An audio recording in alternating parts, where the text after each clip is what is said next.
Donc on continue notre grand trajet dans l'algorithmique. Donc on a vu grosso modo les bases de l'algorithmique, les preuves, la complexité, d'accord.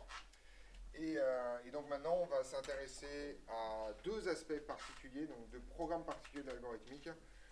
Enfin non, on va s'intéresser d'abord de manière générale à ce qu'on appelle la récursivité, ok. Et on s'intéressera ensuite. Donc je ne me trompe pas, on a vu les algorithmes linéaires, les algorithmes quadratiques et les algorithmes logarithmiques. D'accord, c'est-à-dire tous les algorithmes envisageables en informatique. Et donc là on passe au rang 4 et on va parler d'un truc extrêmement important qu'on appelle la récursivité. Voilà. Donc la récursivité est quelque chose de très simple dans sa mise en œuvre. Et on va essayer de comprendre un peu comment ça fonctionne. D'accord. Alors, l'idée est simple. Je vais vous donner un exemple trivial pour que vous compreniez un peu comment ça se passe. Alors, déjà, je vais donner la définition. Et ensuite, on va regarder un peu comment ça se met en œuvre. La récursivité, c'est une invention de matheux. De même que l'informatique, par ailleurs. Au départ, ça sert qu'à ça. Faire des maths. Puis après, on fait des jeux vidéo avec. Mais faire des maths. D'accord. Et envoyer des gens sur la Lune. L'idée, c'est que quand vous voulez calculer une suite ou quelque chose comme ça, enfin des fonctions, vous avez des relations de récurrence. Vous voyez que jusqu'à présent, on a mis en place tout un arsenal assez compliqué, avec une boucle for, une initialisation, et puis on a une variable qui stocke le truc au bordel jusqu'à la fin. Ça, c'est pas mal, ce qu'on appelle un processus itératif. C'est la version itérative de l'algorithme. Il s'avère en fait qu'à un moment donné, quelqu'un s'est dit, mais en fait, est-ce qu'on ne pourrait pas directement donner à la machine la relation de récurrence entre un problème et un problème de taille plus petite, et que la machine fasse le boulot elle-même. Et ça, en fait, si vous avez déjà vu une suite définie par récurrence, vous savez qu'en fait, une suite définie par récurrence, c'est déjà un truc un peu bizarre. C'est une suite qui se définit avec elle-même. On est d'accord? Une suite définie par récurrence, c'est une suite qui, dans sa définition, s'appelle elle-même, mais en fait, avec des arguments différents, jusqu'à ce que vous tombez sur un argument où là, vous pouvez, en fait, grosso modo, libérer la dépendance en chaîne, qu'on appelle en général le cas de base, d'accord, qui est ça. La récursivité, ça va être exactement la traduction en informatique de la définition par récurrence de quelque chose. Donc, la récursivité, c'est en fait, ça passe par des fonctions. Une fonction est dite récursive si et seulement si elle s'appelle elle-même dans sa définition.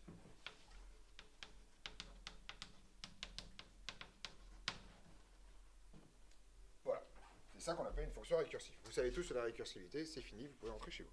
Voilà. C'est pas tout à fait vrai, mais grosso modo, le principe, c'est ça. D'accord. Alors, je mets un exemple. D'accord. Si on a, par exemple, une suite telle que UN, c'est égal, j'en sais rien, moi, à 3UN-1 plus 2. Suite arithmético-géométrique, tout ce qui est plus sympathique, d'accord, cette histoire-là. Est-ce que ceci suffit à définir la suite de façon univoque? Non, qu'est-ce qui manque? Il manque le premier terme, d'accord? Vous voyez que là, il y a un problème, c'est que si je laisse ça comme ça, je peux calculer absolument rien, il faut le premier terme. Tel que ça, et U de 0 est égal, par exemple, j'en sais rien, à 0. On va faire ça, d'accord? Et donc, ça, c'est pour tout. Alors, ce truc-là est défini pour tout n. Alors, en général, en maths, on fait n plus 1 et n. En informatique, on a souvent tendance à mettre n et n moins 1, ce qui revient au même, mais ça change l'ensemble de définition de n. Ici, cette relation est valable pour tout n. Dans n étoiles, effectivement, ou strictement positif, comme vous voulez. N étoiles, tout simplement pour que n-1 soit bien défini à chaque fois. D'accord? Eh bien, en fait, on peut la coder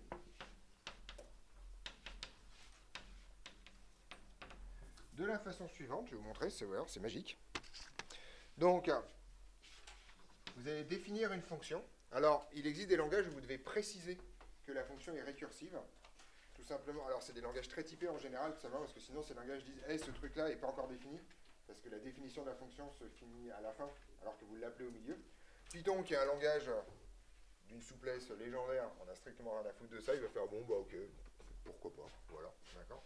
Donc, grosso modo, la définition d'une fonction récursive se fait exactement comme une fonction normale. Cette fonction, vous allez l'appeler U.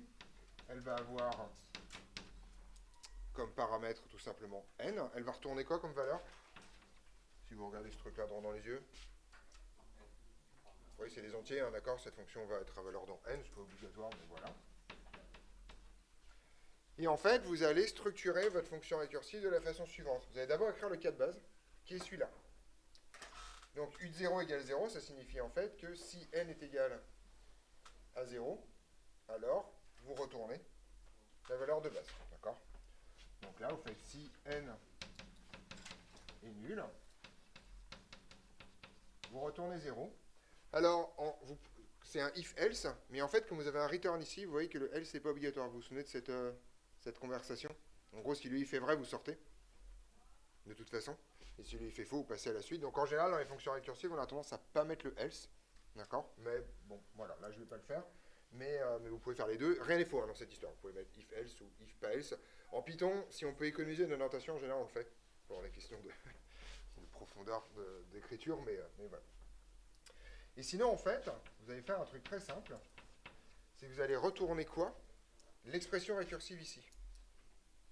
Vous allez retourner tout simplement 3 fois la fonction u que vous êtes en train de définir, mais appliquée à quoi? À n-1. Plus 2. Et c'est terminé. C'est bien une fonction récursive parce que c'est une fonction qui s'appelle elle-même dans sa propre définition. Elle s'appelle bien elle-même dans sa propre définition. Et ça marche. Et alors ça, pour vous, enfin pour tout le monde, alors la récursivité, il y a 3 stades au niveau cérébral quand on apprend. Le premier stade, c'est, ok, c'est cool, parce que vous prenez ça, vous faites littéralement un copier-coller en Python, vous voyez que là, il n'y a plus de boucle for, plus de boucle while, plus de variable intermédiaire, plus rien. Vous avez juste recopié la définition mathématique du truc. Conversion de tout à l'heure, ça veut dire que la preuve de correction, vous n'avez pas à la faire. Si ça c'est correct, c'est juste, vous avez recopié. C'est-à-dire que si votre relation de récurrence, elle est bonne, bah, vu que vous l'avez recopiée, bah, elle est bonne, quoi. Donc on fait rarement de preuve de correction en récursivité, tout simplement, parce que c'est écrit directement dans le truc. Sinon, c'est des maths qui sont fausses, mais ça n'a rien à voir avec la fonction. Ouais. Si on prend u de 6, ouais. et Python, c'est égal à quoi, u de 5? C'est ça. Donc Samy, il est déjà au deuxième stade. Vous voyez pas, en fait, putain, c'est cool, hein, j'ai rien à foutre, je recopie et ça marche. Le Z, c'est... Non mais c'est comment ça marche? C'est quoi cette diablerie? Parce que factuellement, effectivement, Python sait pas comment ça marche, d'accord?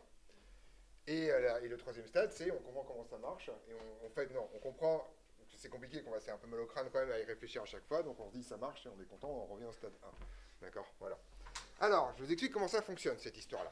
D'accord? Python va utiliser ce qu'on appelle une pile d'appels. Donc les piles, on verra ça tout à la fin de l'année. Mais pour vous, une pile, tout simplement, vous pouvez supposer que c'est une pile. C'est un empilement de trucs. D'accord? Donc vous n'êtes pas obligé de noter, mais je vous explique comment ça fonctionne, cette histoire-là. D'accord? Parce que ça, c'est vraiment le truc le plus important. Donc Python va dire, OK, je calcule, donc voilà, on va prendre l'exemple de... Alors je vais prendre U de 4 parce que j'ai pas envie de faire trop d'étapes, mais on est d'accord que c'est pareil. Je vais calculer U de 4, d'accord? Donc Python dit, OK, U de 4, 4 c'est pas égal à 0. Voilà. Et donc je dois retourner ça. Je dois retourner 3 fois ça ici. Alors en fait, Python, il va stocker dans une pile ici, d'accord? Et il va dire, il faut que je fasse 3 fois un truc plus 2. Et il dit, bah, je garde ces opérations-là en attente, le temps d'avoir ce truc-là. D'accord? Et ce truc-là, il sait ce que c'est U de 3. Donc il dit, bah, je vais calculer U de 3. Pour calculer. Donc là, ici, en fait, voilà. Donc il le garde en attente. Il dit, OK. Il dit, maintenant, je vais calculer U de 3. Alors U de 3, pareil, c'est pas nul. Donc en fait, il faut que je calcule 3 fois ce truc-là plus 2. Donc maintenant, je vais calculer U de 2. Donc là, il faut que je calcule 3 fois plus 2, d'accord? Donc là, il faut que je calcule U de 1, d'accord? 3 fois 1 plus 2, d'accord? Et là, je dois calculer U de 0. Ah, mais U de 0, je sais. Et donc là, il a une valeur. Donc là, il a empilé. Et maintenant, il va dépiler. Il va dire, bah, cette valeur-là, je vais la mettre là. Et là, je peux calculer. Et ensuite, je vais sortir une valeur. Je vais enlever ça. Ah, Ah, il me reste encore un truc à faire. Bon, bah ok, j'injecte ce que je viens de trouver là-dedans. Et j'enlève ça.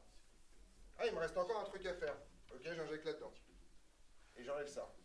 Ah, il me reste encore un truc à faire. J'injecte là-dedans. Et j'efface. Ah, j'ai plus rien à faire. Je sors. Et j'ai le résultat. Ouais. C'est complexité en 2N, ouais. Tout à fait. L'aller et le retour. Ouais. Justement, ce que je veux dire, pourquoi plutôt que de faire l'aller-retour, pourquoi on fait pas une boucle for jusqu'à N? Tout simplement parce que sur un exemple aussi trivial, tu peux faire une boucle for, mais en fait, il s'avère que, un, c'est beaucoup moins chiant à coder. Et juste pour un facteur 2, ça n'emmerde personne. Deux, il existe des problèmes qui sont quasiment impossibles à coder en itératif alors qu'ils sont triviaux en récursif.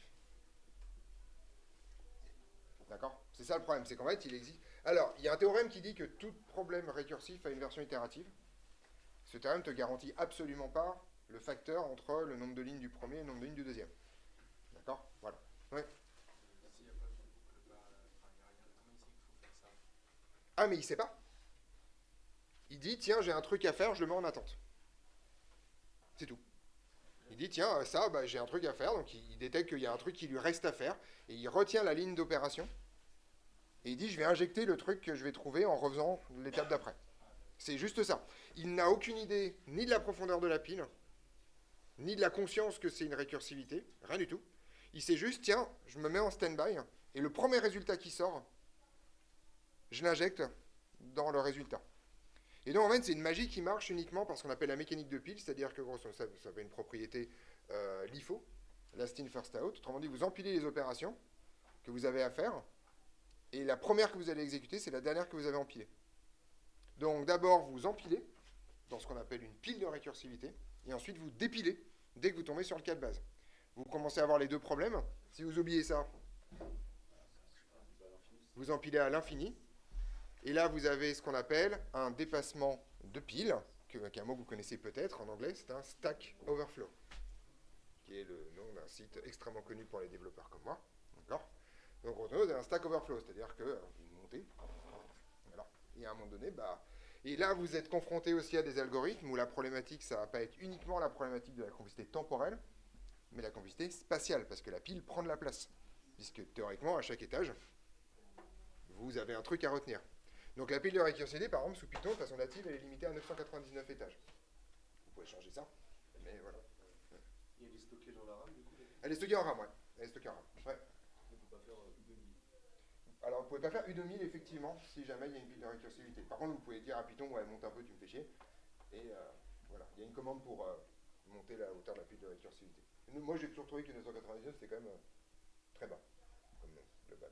Mais bon, c'est comme ça, c'est de mon base de Python. Tu avais une question? Pareil, c'est la RAM. Ouais. Et après qu'il est renvoyé.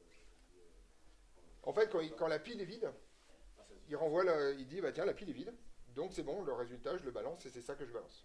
Du coup, notre espace, il redevient vide. Il redevient vide, oui. De toute façon, il est détruit, c'est dans l'espace local de ta fonction. Oui, je t'écoute. Si on calcule U à 999, Oui. est-ce qu'il peut retenir la valeur? Il retient strictement rien au fur et à mesure. Tu peux les afficher au fur et à mesure, mais il retient strictement rien. Lui, quand il va dépiler, il va prendre la dernière valeur, la réinjecter, la réinjecter, la réinjecter, et il va vomir à la fin. On peut pas vraiment faire U1500 si Non. Ça porte un nom, ça s'appelle la mésoisation, et c'est à toi de le faire. Tu fais un gigantesque tableau, et tu dis, tiens, à chaque valeur de n, tu mets dedans, et tu stockes les valeurs. Ça va être une problématique importante quand on va avoir des appels récursifs multiples. Des trucs genre Fibonacci, etc., etc. Où on fait deux fois les mêmes calculs. On est d'accord là-dessus? Sur comment ça fonctionne la pile?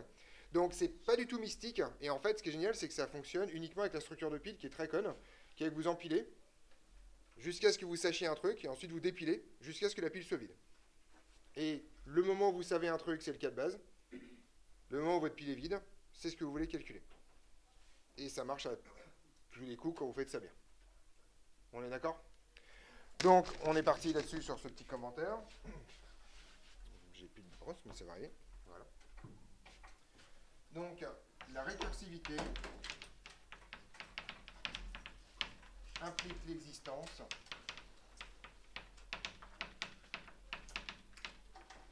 d'une pile de récursivité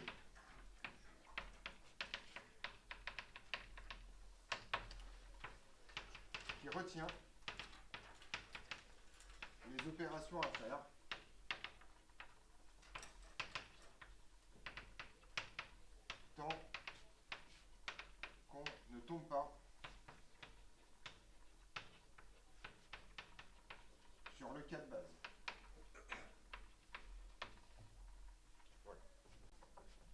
D'ailleurs, j'ai pas défini les choses. Excusez-moi quand même. Vous pouvez écrire ça juste à côté. Donc ça s'appelle le cas de base. Il peut y en avoir plusieurs par ailleurs. Et ça, en fait, ça s'appelle l'appel récursif. En termes de vocabulaire. Enfin, c'est pas très compliqué à comprendre, hein, grosso modo. Donc, par rapport à une suite définie comme en maths, alors je ne sais pas comment vous appelez ça à vous, la relation de récurrence, je suppose. Voilà. Donc l'appel récursif correspond à l'expression de la relation de récurrence. Et le cas de base correspond, vous appelez ça l'initiation, le cas de base?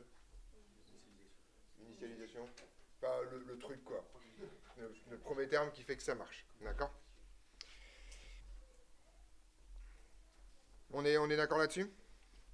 Donc, l'idée est relativement simple, c'est que, en fait, ça va changer considérablement donc, la récursivité n'a qu'un seul avantage, c'est la simplicité de codage. D'accord? Je ne sais plus qui... comme Sofiane, c'est ça, dit tout à l'heure. Vous pouvez largement coder ça avec une boucle for sans problème majeur. La grosse différence, c'est que vous voyez que si jamais vous n'avez jamais croisé une boucle for et une boucle while, même chose, vous pouvez écrire ça le plus naïvement possible. Vous avez besoin d'un if et puis terminé. Donc en général, la récursivité, c'est la signature de la disparition des boucles. Et ça, c'est très très cool. Ouais. Moi, quand vous dites itératif, ça englobe tout ce qu'on a vu. Itératif, c'est en fait, donc en gros, si on commence à dire des gros mots, en algorithmique, tu as deux façons de traiter un problème. Il y a le traitement de bas en haut et le traitement de haut en bas. Itératif, c'est de bas en haut. Tu pars du cas de base jusqu'à atteindre la valeur qui t'intéresse. Récursif, c'est de haut en bas. Même si en vrai, c'est-à-dire que il n'y a que le codage qui dit que c'est de haut en bas. Si vous avez compris, s'il sort depuis la récursive, on fait de haut en bas jusqu'à ce qu'on puisse refaire de bas en haut quand même. Il y a un moment donné, d'accord, c'est pas mystique dans ces histoires-là. C'est juste qu'effectivement, comme l'a très justement dit Camille, en fait c'est en 2n et pas en n. Il y a un aller et un retour. Le seul cas où c'est en n, c'est le cas où vous n'avez rien à retenir. C'est-à-dire s'il y a une relation sans opération à faire entre un et un-1. D'accord? Ça existe, il y a des problèmes qui, par exemple, vous pouvez dire le max d'une liste, c'est le max entre ce point. Non, là, il y a un truc à faire. Bon, ça s'appelle les fonctions récursives terminales, il faut que je trouve un exemple intelligent, mais voilà. Bah, l'idée, par exemple, le PGCD, l'algorithme de Kleene, il faut dire que le PGCD de AB, c'est le PGCD de B et du reste de la division clienne de A par B. Là, vous n'avez rien à retenir, c'est juste vous remplacer un problème par un problème de taille plus petite. D'accord? Le Kleene récursif, c'est d'une grande violence, hein, ça, vous allez voir, ça tombe très très bas. On est d'accord là-dessus? Donc, la récursivité, donc on va faire un petit résumé de tout ce que j'ai raconté. La récursivité n'a qu'un seul avantage, mais qui peut être considérable, c'est la simplicité de codage, si vous avez une relation de récurrence. Donc, la récursivité n'a que l'avantage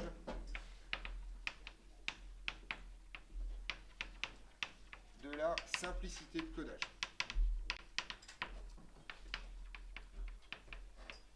En général, vous perdez en complexité temporelle et vous perdez en complexité spatiale, puisque vous avez la pile à gérer dans cette histoire. D'accord ? La récursivité nécessite toujours un cas de base. D'accord ?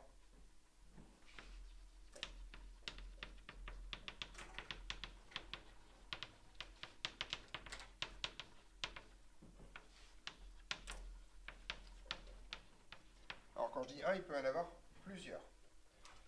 Alors, en ce qui concerne les preuves pour la récursivité, donc la récursivité n'appelle aucune preuve de correction, puisque grosso modo, vous allez recopier la relation récursive. Donc, grosso modo, soit les maths que vous avez faites sont correctes, soit elles ne sont pas correctes, mais ça n'a rien à voir avec l'algo, dans ces histoires-là.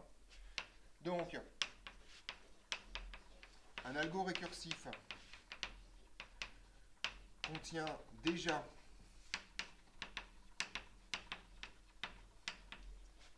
la preuve de correction, qui est la relation de récurrence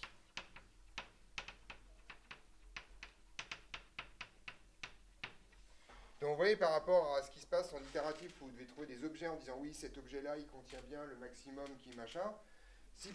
Imaginez comment on ferait un maximum récursif, si je vous demande d'imaginer un peu les choses.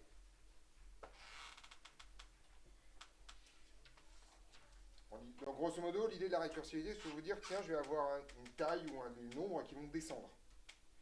Donc, je vais vous donner l'algo pour que vous compreniez. Le maximum récursif, vous dites, le maximum d'une liste, c'est le maximum entre le premier terme et le maximum de la liste qui reste. Donc vous voyez, vous appelez maximum à chaque fois. Et au fur et à mesure, la taille de la liste qui reste, c'est ça. Et jusqu'à ce que vous tombez sur le cas de base, qui est que le maximum d'une liste à un terme, bah, c'est le terme lui-même. On est d'accord? Donc ça, c'est le maximum récursif, pas de boucle for, rien. Et en fait, quand vous dites ça, quand vous dites que le maximum d'une liste, c'est le maximum entre le premier terme et le maximum de la liste qui reste, vous avez déjà fait la preuve de correction, au sens, c'est des maths, ça. C'est grosso modo, est-ce que ça a un sens? Mais c'est plus de l'informatique dans ces histoires-là. Vous n'avez pas à vous dire, ah oui, alors je vais inventer un invariant book qui est en fait la liste que j'ai déjà traitée contient le maximum. Enfin, c'est chiant à démontrer la correction du maximum itératif. D'accord? Etc. etc. Pareil, une somme récursive. Vous pouvez faire une somme récursive. La somme de 1 à n d'une expression, c'est le premier terme plus la somme de ce qui reste. Et ça, en fait, la preuve en maths, c'est simple. C'est juste que la somme étant associative, A plus B plus, enfin 1 plus A2 plus A3 plus A4, c'est 1 plus tout le reste. Il n'y a plus de preuve à faire. Donc ça, c'est plutôt cool. Troisième point, c'est la preuve de finitude. Alors la preuve de finitude va faire intervenir un théorème un tout petit peu plus grand. En fait, un algorithme récursif se termine si et seulement si vous êtes sûr que vous tombez sur le cas de base. Et après, vous dépilez. C'est pas très compliqué. D'accord? Donc, un algo récursif se termine si on est sûr de tomber sur le cas de base.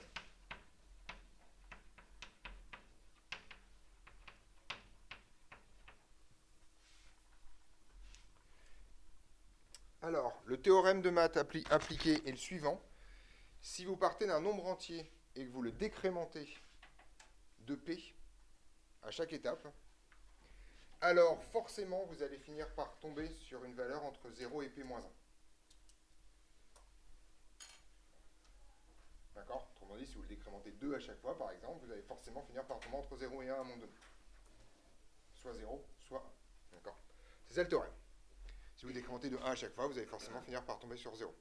Le nombre de cas de base, c'est donc P. Si vous décrémentez un truc de 3 à chaque fois, il faut que vous traitiez le cas où vous tombez sur 0, le cas où vous tombez sur 1, le cas où vous tombez sur 2. C'est tout. Voilà. Donc théorème, je le mets en rouge, c'est des maths, d'accord? Si un entier est décrémenté de P à chaque étape,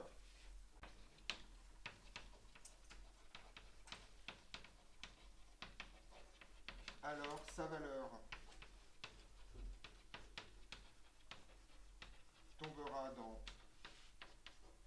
0, P-1 au bout d'un nombre fini d'étapes.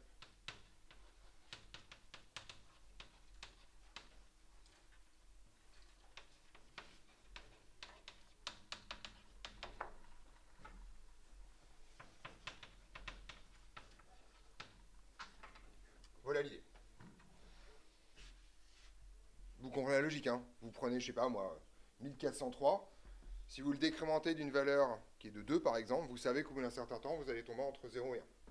Soit sur 0, soit sur 1, plus exactement. On est d'accord? Oui. Donc en fait, quand on, par exemple, on a une suite partant, c'est qu'on a envie d'exprimer en fonction de n, c'est un peu comme passer du récursif à l'itératif? Non, là c'est un peu plus fort que ça, globalement, parce que tu n'as pas besoin d'exprimer en fonction de n pour faire de l'itératif. Ah oui. Tu vois, si je te dis que, je sais pas moi, u de n plus 1, c'est u de n puissance 17 plus un truc plus racine de 1 sur n, tu vois que ça va être très chiant de le faire en fonction de n, par contre, tu veux toujours calculer mécaniquement terme à terme. Donc non, il n'y a pas besoin de passer à ça. Non, vraiment, la récursivité, c'est la capacité d'écrire directement la relation de récurrence et laisser la machine se démerder à ta place. C'est vraiment ça l'idée. C'est-à-dire de plonger jusqu'à ce que tu tombes sur le cas de base, de récupérer le cas de base et de remonter sur toutes les opérations qui en attendent. Encore une fois, ce que je viens d'effacer, la récursivité n'a que l'avantage de la simplicité d'écriture. C'est tout. Mais ça peut être un avantage monstrueux. D'accord? Voilà. Donc, je vais vous donner plusieurs exemples. Alors, je regarde ce que j'ai à faire. J'ai pas grand-chose à faire. Bon, secours, ça Ça va assez vite, d'accord? Donc on verra plein de choses, bien sûr, en télécours, il n'y a pas de problème. Ouais. Si il y a une récursivité, mais sur 2 rangs. Alors, justement, je vais vous donner un exemple là. Donc, l'exemple sur 2 rangs, et l'exemple... Alors, là, on va parler de Fibonacci, on va parler de tous les problèmes. En fait, finalement, on va faire ça. Donc le programme dit de ne pas parler de Fibonacci tellement c'est un exemple ultra classique et que tout le monde fait, mais j'en parle parce que c'est un exemple ultra classique et à un moment donné, il faut le faire. Voilà. Donc Fibonacci. Donc Fibonacci, je vous rappelle que c'est f de n est égal à f de n-1 plus f de n-2. Vous voyez que je ne l'écris pas exactement comme en maths, toujours pareil. Moi j'ai envie de définir ma fonction en n, et donc grosso modo, je me décale à ça. Et vous savez, si vous avez déjà connu cette fonction, je suppose. Bon, voilà. Fonction assez classique. Et ce qu'on va faire, c'est qu'au lieu d'écrire les 4 bases, je vais me poser la question de combien j'ai besoin. Donc ce que je vais faire, vous avez laissé un peu de place ici, mais je vais me dire, ok, bon bah moi, je vais coder Fibonacci en récursif, d'accord? Donc je vais faire def, de n. Je ne sais pas trop ce que je vais mettre ici, laissez quelques lignes. Vous avez besoin juste de 2 lignes pour l'instant, d'accord? Et là, je vais faire return. Et bien, qu'est-ce que je dois faire? F de n-1 plus F de n-2. Alors là, ça va être assez affreux parce qu'il va mettre des piles de récursivité déjà à 2 étages. Il va dire, tiens, il me faut F de n-1, tiens, il me faut F de n-2.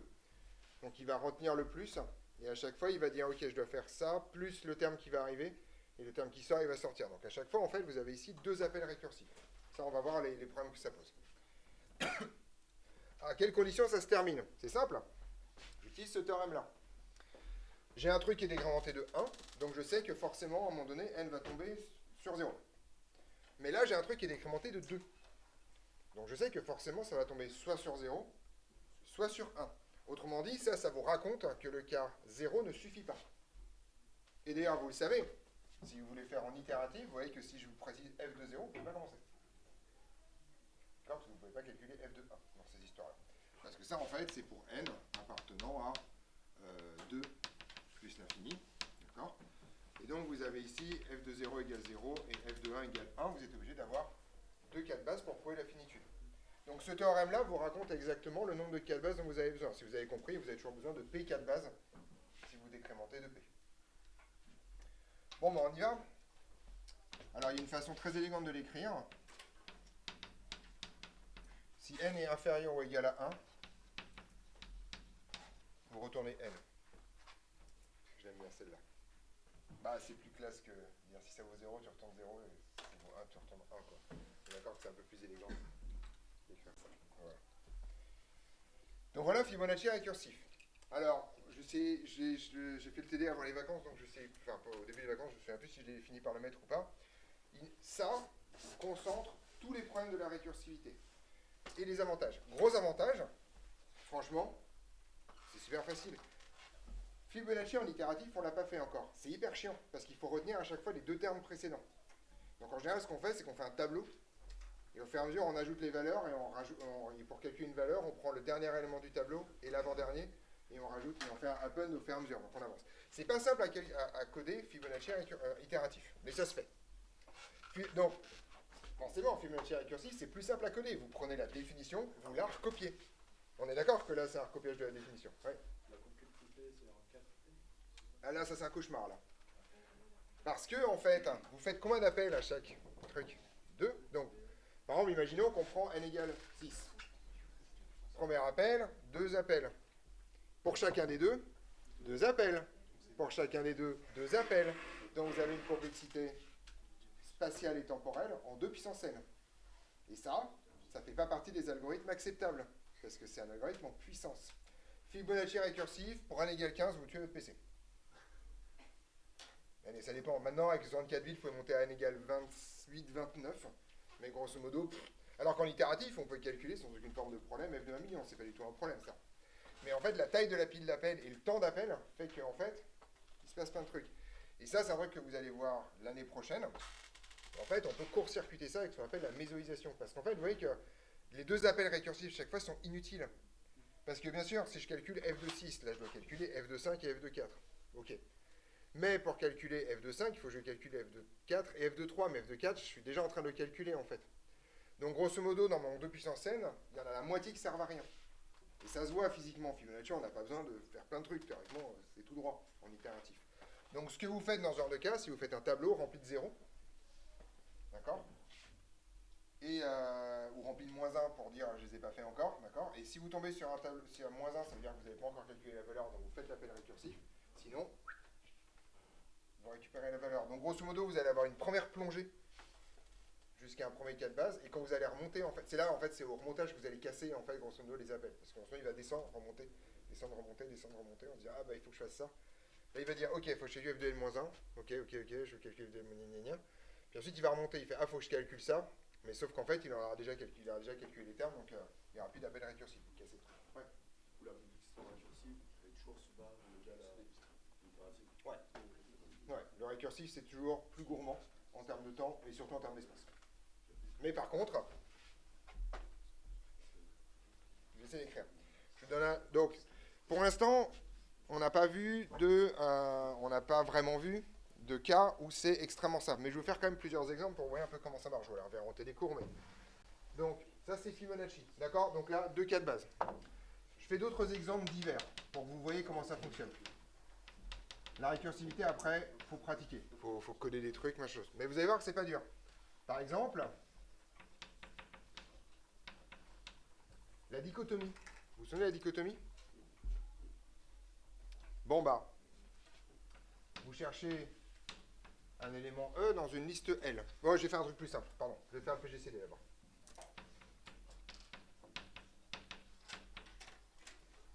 PGCD de A et de B. D'accord? Bon. Bah, ce que vous savez... Alors, il y a plusieurs façons de s'arrêter. Oui. Si A ou B égale 0, alors en fait, en général, alors je sais pas lequel tombe à 0 en premier, je me souviens jamais. De toute façon, s'il y en a qui est nul, l'autre va devenir nul après, d'accord? Donc, grosso modo, en fait, vous pouvez dire que si A est nul, vous retournez B. D'accord? Parce que le PGCD de 0 et de n'importe quoi, c'est de n'importe quoi. Et puis sinon, vous allez voir, ça c'est génial.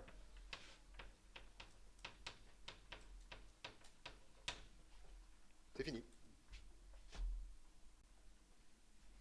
Vous avez mis la relation d'Euclide dans la formule. Si vous avez prouvé en maths que le PGCD de A et de B, c'est le PGCD de B et du reste de la division euclidienne de A par B, ben voilà, c'est fait. C'est fini. On a déjà codé ensemble l'algorithme d'Euclide. C'est pas du tout le même niveau de codage là. Vous avez juste recopié la version mathématique. Donc, la règle de la récursivité, c'est que, et c'est d'ailleurs pour ça que récursivité et récurrence, ça se ressemble, dès que vous avez une relation de récurrence dans un problème quelconque, vous pouvez littéralement le recopier en récursif, et la machine va faire le boulot pour vous. Grâce à une petite pile de récursivité cachée derrière. D'accord? Donc, la dichotomie récursive, c'est plus compliqué. Enfin, ça dépend de ce que vous voulez retourner. Si vous voulez retourner vrai-faux, c'est facile. Si vous voulez retourner la position, c'est chiant parce que vous avez coupé la liste au fur et à mesure, donc vous allez perdre des indices. Mais, dans le principe, la dichotomie récursive, c'est de dire, ok, je fais une dichotomie entre 0 et n-1. Et en fonction des cas, je fais soit entre mid et n-1 ou entre 0 et ça, et puis vous réduisez. Dernier algorithme que moi j'aime bien, et là on va jouer un peu. J'ai oublié d'amener mon jouet, parce que je pensais pas le faire aujourd'hui, mais j'ai un petit jouet. Est-ce que vous connaissez ce problème-là?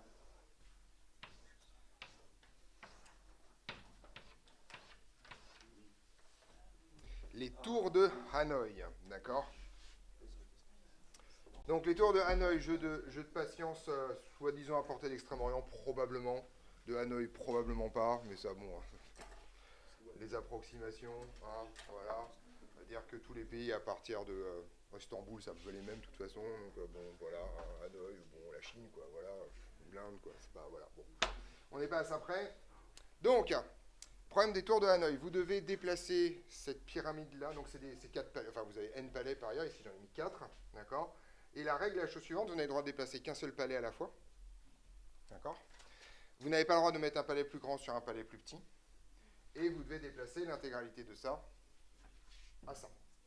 D'accord? Voilà. Donc, c'est un jeu de patience.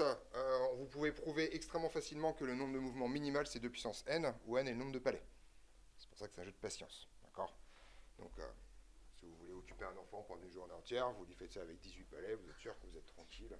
Là, pour des 2-3 années à venir, ça va bien se passer. D'accord? Voilà.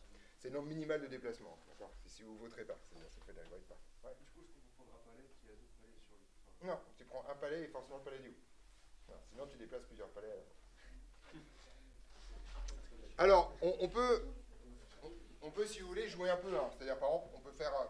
Donc, l'idée, c'est que vous avez toujours un palais, un poteau qu'on va appeler le poteau de départ, D, un poteau qu'on va appeler, moi je l'appelle un M comme milieu, mais vous pouvez l'appeler I aussi comme intermédiaire, et F qui est celui qui est votre objectif. D'accord? Donc là, par exemple, le problème que je veux résoudre, c'est. Donc, mon problème, j'ai l'appelé H. D'accord? Voilà. Le problème que je veux résoudre ici, c'est je veux déplacer un palais de.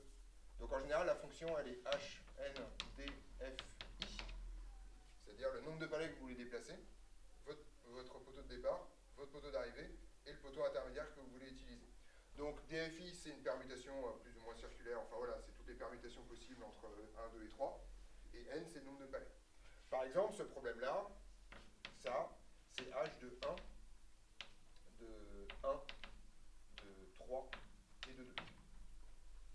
D'accord? C'est déplacer le palais 1 du poteau de départ 1 au poteau d'arrivée 3 en utilisant comme intermédiaire le poteau 2. D'accord là-dessus? Voilà. Alors celui-là, en fait, c'est le cas de base. On sait le faire. Alors en fait, le vrai cas de base, il est encore mieux, c'est celui-là. H de 0, c'est ne fait rien. D'accord? Donc, mais celui-là, en fait, on le connaît, c'est simplement le déplacement. C'est le seul déplacement qu'on a le droit de faire. D'accord? Voilà. Ok? Donc celui-là, en fait, c'est le cas d'action. Déplacer un palais de I à F. Là, en fait, ce que vous allez faire, c'est un print. Fais-moi un déplacement de ça jusque-là. C'est le seul problème qui est autorisé par les règles. Tous les autres, on ne les connaît pas. Alors bien sûr, si on joue un peu, on comprend comment ça marche. Si je fais ça, par exemple, vous voyez qu'en fait, je vais déplacer celui-là là. D'accord, je vais d'abord faire ça, puis ensuite je vais faire ça, puis ensuite je vais faire ça. On est d'accord là-dessus? Voilà l'idée. Donc ça, à deux, c'est un truc relativement simple. Et maintenant, vous allez voir la force du truc. Essayez d'imaginer maintenant comment on code ça en itératif. C'est-à-dire qu'à chaque fois, il faut se dire, ok, c'est quoi le mouvement optimal, c'est quoi machin, c'est quoi celui du haut, il faut connaître la profondeur de la pile. C'est hyper chiant. La seule version que j'ai vue en itératif de ce truc-là faisait plus de 3000 lignes de code. C'est un cauchemar en itératif. Ouais. Peut-être, je suis pas à ça près. S'il y a un palais, effectivement, ça fait un déplacement, donc c'est 2 puissance n moins 1. C'est là que ça peut te faire plaisir. Pas tu rajoutes un palais, c'est de méchant. Maintenant, je vais vous faire un truc rigolo. Donc, j'ai mon problème comme ça, d'accord? Et ce que je veux dire, c'est la chose suivante. En fait, mon problème, je vais le découper comme ça. Je veux dire que j'ai un gigantesque bloc qui fait n-1 palais, d'accord? Et je veux le déplacer d'un poteau de départ à un poteau d'arrivée en utilisant le poteau intermédiaire. Donc, si je sais déplacer tout ce bloc-là, et bien en fait, grosso modo, mon problème c'est, je prends ça, je le mets là. Je prends ça, je le mets là-bas. Et puis je prends tout ce bloc-là et je vais faire ça. Donc, ce que vous raconte ce petit dessin-là, c'est que si vous savez résoudre un œil à n-1 terme, alors vous savez résoudre un œil à n terme. Ça vous raconte que vous avez une relation de récurrence entre le problème à n terme et le problème à n-1 terme. Ça vous raconte que la récursivité va venir à votre aide. Je vous montre. Def h de n i f d f i. D'accord? Si n est, donc le but de l'algorithme, c'est de vous indiquer les déplacements à faire. Il ne va rien résoudre, il va juste vous dire faites le déplacement. Le seul cas où vous pouvez faire un déplacement, c'est n égale 1. D'accord? Donc là, si n égale 1, vous faites un print et vous dites déplacement de i à f. D'accord? Donc vous prenez un palais de i et vous le mettez en f. Sinon, dès que n va être strictement plus grand que 1, eh bien en fait, il n'y a pas de return dans cette histoire, c'est pas la peine. Vous allez faire un œil de n-1 du point de départ au poteau intermédiaire qui est votre truc d'arrivée en utilisant le final. Ensuite, vous allez faire un œil de 1 de D à F en utilisant I, ça vous connaissez. Et ensuite, vous allez faire Hanoï de n-1 du poteau intermédiaire au poteau final en utilisant D. Et ça, c'est fini. Hanoï, il est codé là. Si vous codez ça sur une machine, le truc vous donne l'intégralité des déplacements à faire. Ouais. I, c'est le nombre du poteau intermédiaire qu'on a. Non, I, c'est le numéro du poteau intermédiaire. T'en as qu'un seul. C'est le numéro du poteau intermédiaire. C'est tu pars d'un point de départ, tu vas là. Grosso modo, à chaque fois dans ce truc-là, c'est le point de départ, le point d'arrivée, le poteau que tu utilises. Comme bascule. Voilà. Et ça, c'est absolument merveilleux, parce que si vous codez ça, donc là on est d'accord, 1, 2, 3, 4, 5, 6 lignes. C'est quoi les 3 trucs? C'est déplacement de UF. C'est juste tu fais une... J'ai eu la flemme d'écrire déplacement. En gros, le truc, à chaque fois vous pouvez déplacer un palais, c'est-à-dire un seul, il vous dit ce qu'il faut faire. Et donc le truc va vous donner la solution, sans aucune forme de problème. Ouais. Ça affiche plein de fois. Ça va afficher déplacement de ça à ça, déplacement de ça à ça. Donc on peut vérifier que ça marche. Par exemple, si n vaut 1 dès le départ, il va dire bah, tu le déplaces là, c'est fini. Si n vaut 2, par exemple, on va regarder, hein. N vaut pas 1, il va dire ok, tu vas donc déplacer un palais, puisque n-1 vaudra 1. Tu vas déplacer le palais de D jusqu'à I, donc de 1 jusqu'à 2. Ensuite, tu vas déplacer le palais de 1 jusqu'à 3. Ensuite, tu vas déplacer le palais de 2 jusqu'à 3. Il va t'indiquer exactement les trucs qu'il faut faire, sans aucune forme de problème. Ouais. Pour le cas de base, c'est de IAF ou de DAF? C'est de IAF, de DF, pardon. Excuse-moi, de DF, tout à fait. Du départ, là, merci. Je suis trompé. Je m'embrouille un peu avec les divers trucs. Voilà. Et là, vous voyez, donc, Hanoï, moi, c'est un exemple que j'aime bien. D'une part, parce que pour l'instant, vous découvrez la récursivité, vous êtes encore au stade 1, en fait, en vrai. Quand vous avez commencé à vous prendre la tête de mais comment il sait? Comment il sait quel déplacement il faut faire? C'est ça la prise de tête, d'accord? Et en fait, c'est pas très compliqué. Il arrive là, il fait il faut que je sache faire h de n-1. Ok, cool. Bon, bah, il faut que je fasse h de n-2. Ok. Bon, il faut que je sache faire h de n-3. Ok. Jusqu'à ce qu'il tombe sur rien, il fait bah là, je déplace. D'accord? Et ensuite, h de n-2, en fait, je connais ce truc-là, d'accord? Puis là, il va faire mais h de n-2, pour faire ça, il faut que je redéplace un truc. Mais il faut que je connaisse ça. Donc là, pareil, on a un autre problème, c'est que vous voyez le nombre d'appels récursifs à chaque fois? On a 2, on a forcément 2 puissance n appels, il n'y a pas de mésoisation dans cette histoire.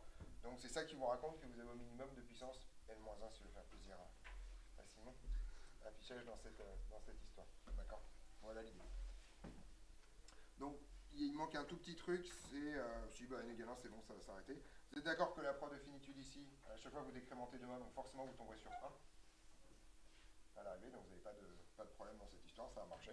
La preuve de correction, c'est simplement arpiger l'algorithme. Terminé. Ouais, Liam. On peut faire avec combien de paliers avant qu'on se casse l'ordi alors? Oh là, c'est pareil, hein, en général, je crois que sur les 64 bits, à partir de, je sais pas, 25, 27, 26, vous testez, hein, de toute façon, c'est pas très compliqué. À un moment donné, il va finir par rigoler, quoi. Il y a le Stack Overflow qui arrive à un moment donné, en fait. C'est pas... le truc, c'est qu'en toute rigueur, ça devrait être 2 puissance 10, puisque si c'est 1000, 2 puissance 10, tu dépasses. Sauf qu'en fait, comme la pile a tendance à se vider et à se remplir au fur et à mesure, tu peux gratter un peu, parce qu'en fait, tu vas d'abord descendre en profondeur, dépiler, puis ensuite remettre, puis ensuite redépiler. Donc, grosso modo, ta pile ne se remplit pas avec 2 puissance n directement. La taille de la pile ne sera jamais 2 puissance n. Ce sera un truc un peu intermédiaire, mais il y a un moment donné où tu vas finir par repartir, et ça va pas bien se passer. En fait, en gros, il faut imaginer une espèce d'arbre comme ça en 2 puissance n. Donc, la première chose que tu vas faire ça. Puis ensuite, tu vas enlever celui-là, puis tu vas rajouter celui-là. Donc ça, jusque-là, il ne se passe rien. Puis ensuite, tu vas remonter, puis là, tu vas rajouter ça et ça. Donc tu vois en fait qu'au fur et à mesure, tu vas commencer à remplir un espèce de triangle comme ça, qui est une espèce de bordure. Et c'est ça qui va te faire ton augmentation d'espace mémoire. Donc tu vois, tu n'as jamais tout le triangle en fait, grosso modo, parce que tu élimines au fur et à mesure que tu avances. Mais donc tu as un compromis à trouver, et à un moment donné, l'air de ce que j'ai vaguement colorié de façon très peu rigoureuse va finir par atteindre 1999. C'est ça l'idée. Ça, c'est prodigieux. Ça, il est en vidéo, hein. Vous pouvez le coller chez vous parce que c'est facile à faire. Et le truc vous résout le problème de Hanoï. Fun fact, la règle que vous n'avez pas le droit de poser un grand palais sur un petit palais n'est jamais écrite parce que vous n'en avez pas besoin. En gros, ça marche tout seul. Il n'y a pas besoin de faire ça. Ouais.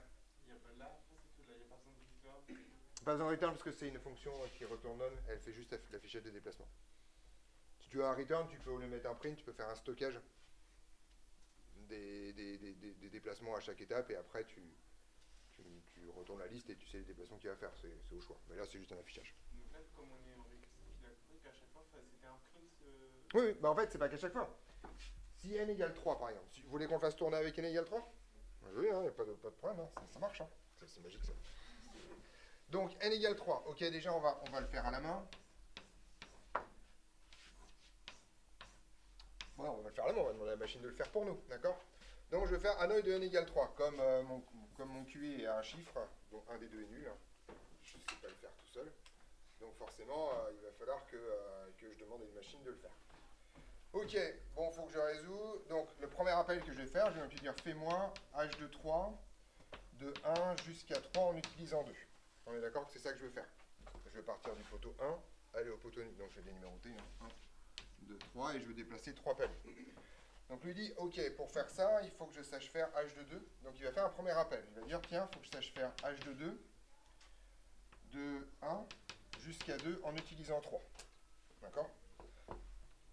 Et puis il y aura la suite à faire derrière. Il dit, bon bah, donc là il va faire l'appel. Il va dire, ok, pour faire h de 2, il faut que je sache faire, premier appel, donc h de 2. Donc il va appeler ça. Ensuite, il va continuer, on n'est pas encore sur le cas de base, et il dit, tiens, pour ça, il faut que je fasse d'abord h de 1, en allant de 1 à 3, jusqu'à 2, d'accord ? En fait, en général, le départ, c'est le premier. Il dit, ah, mais ça, je sais faire. Donc ça, en fait, quand il va l'appeler, il va dire, ok, on fait un déplacement, donc, de 1 palais, du poteau 1 jusqu'au poteau 3, d'accord ? Donc, grosso modo, je vais faire ça. Poteau 1 jusqu'au poteau 3, c'est ça ? Ensuite, il va faire le deuxième appel, qui est h de 1, alors du départ jusqu'à l'intermédiaire en utilisant 3. C'est ça ? Non, je suis en train de dire des conneries, là. Non, là, je me suis trompé ici, parce que là, il faut inverser. Alors, c'est là que je me suis vautré ? Non, 2, 3, c'est bon ? Oui, non, c'est bon, c'est le final. Non, c'est le dernier que vous avez h fait. de 1, en partant du 1, en allant au final qui est 3. D'accord ? Oui, 3, c'est bon. Ah oui, c'est deux fois le même, en fait, c'est ça. C'est deux fois le même ici. On est d'accord que c'est deux fois le même ? Non, c'est bizarre. Non, c'est pas deux fois. C'est deux fois le même, non, je me suis gouré là. Parce que c'est hyper chiant à faire par ailleurs à la main. Alors, ok, je vais la refaire. Je refais ça. Donc, pour faire... On est d'accord avec celui-là ? C'est bon ? Pour faire h de 2 de 1, de 2, 3, il faut que je sache faire h de 1 de 1. Mon intermédiaire ici, c'est le dernier, donc ça sera 3 et 2. On est d'accord ? Oui, c'est ça ? Donc ça, c'est bon, c'est déplacé donc bien ce terme-là jusqu'au troisième. Et ensuite, il faut que je sache faire h de 1. De 1, ça ne change pas. On est d'accord ? Ah bah non, mais c'est le même ordre que ça, oui. 2, 3. C'est ça, en fait, c'est le même ordre que le départ. On est d'accord là-dessus ? Donc, grosso modo, je vais donc utiliser celui-là et je vais le déplacer là. Donc ça, c'est mon palais numéro 2. Et ensuite, il faut que je sache faire h de 1, de 1, non, pas de 1, de 3 vers 1 en utilisant 2. En fait, c'est le même, c'est le... 3 vers 2. Ah non, c'est de 3 vers 2. Non. C'est de... Alors, de 3 vers 2, effectivement, en utilisant 1. Voilà. De 3 vers 2 en utilisant 1. Et ça, pareil, je sais faire. Donc, grosso modo, celui-là, je vais le mettre là. D'accord ? Ensuite, une fois que j'ai résolu tout ce truc-là, bah, en fait, cette étape-là, elle est résolue. Il faut donc que je fasse celui-là. H de 1 de D, FI, donc qui va être H de 1 du point de départ. Non, c'est le même ordre. Pardon, 3, 2, c'est le même ordre. D'accord ?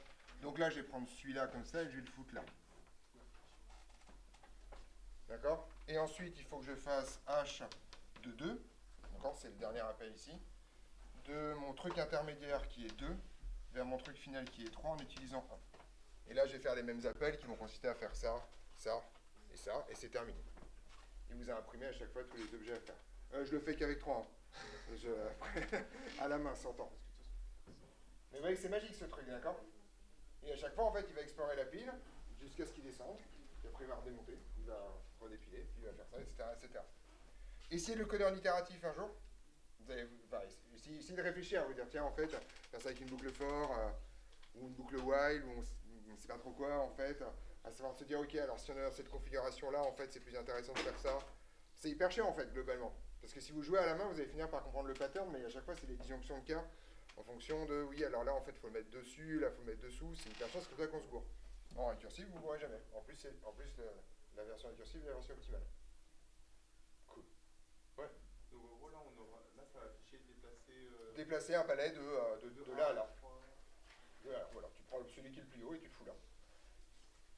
Ici, après, tu peux coder une petite interface graphique qui te fait la même chose, tu vois, mais... Le numéro du palais. Non, parce que c'est forcément celui du dessus. T'as même pas... Non, mais on peut éventuellement avoir le numéro du palais, mais là, c'est pas du tout obligatoire, puisque c'est forcément le palais qui est dessus sur la... Si c'est juste de déplacer, c'est-à-dire que tu prends celui qui est en colonne 1 et tu le mets en colonne 3. Terminé. Ça marche. C'est propre. c'est pour savoir comment je les ai fait. Ah, mais comment c'est pas... Si tu veux faire une interface graphique, à chaque fois, il faut dire, voilà, faut retenir le contenu de chaque poteau, en fait. Et le changer. J'en ai fait, si vous voulez, un petit machin, un peu dégueu, mais ça marche pas. Ouais. La complexité en itératif, elle est de combien? Pareil, 2 puissance n, vous n'avez pas le choix. L'algorithme récursif est optimal. Donc, en itératif, ce sera aussi 2 puissance n, il y a rien. Tu dois faire 2 puissance n déplacement quoi qu'il arrive. Donc, 2 puissance n moins 1 déplacement quoi qu'il arrive. Donc, c'est un problème dégueu, ça. D'accord là-dessus? Donc, voilà un des exemples où les choses se passent bien. Vous allez voir en télécourbe, pour la moitié d'entre eux tout à l'heure, des algorithmes bien chiants. Vous vous souvenez de l'exponentiation rapide? C'était pénible à coder. Hein. Sauf que comme vous avez une relation de récurrence, en récursif, il suffit de recopier. Et ça marche, etc., etc. Voilà. Donc on se voit tout à l'heure pour la moitié d'entre vous.